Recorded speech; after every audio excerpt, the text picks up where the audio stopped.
The Swaziland Sports and Recreation Council, through their public relations officer Dumisane Ntiwane, has hailed His Majesty for making the Imbube Kings Marathon a huge success. Here's a report.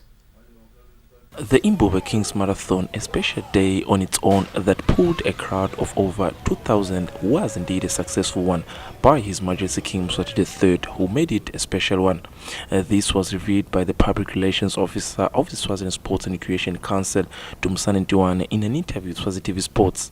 We actually ran out of words in trying to thank their Majesties for gracing the Imbube Marathon and coming up with that initiative, which we think was a brilliant initiative to revive the marathon, which we last had so many years back. If I remember correctly, it was the Denhan's Marathon.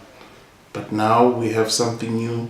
Ntiwane also urged other associations to learn from athletics by organizing national events like the previous marathon. We encourage our associations to follow suit.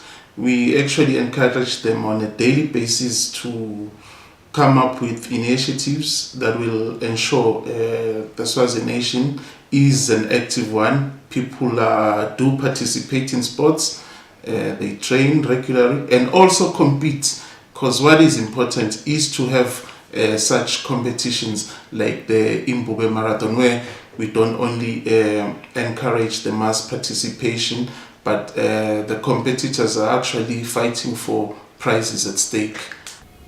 A few things were learned from the Imbube Kings Marathon. It was proven that apart from soccer, athletics is another most followed sport in the country. It was once again proven that Swazis believe in their local tournaments.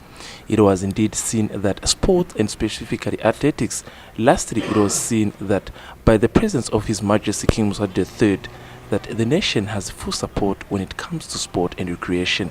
For Swazi TV Sports, Fabrice Msonera, Swaziland Mabuza, Mbabane.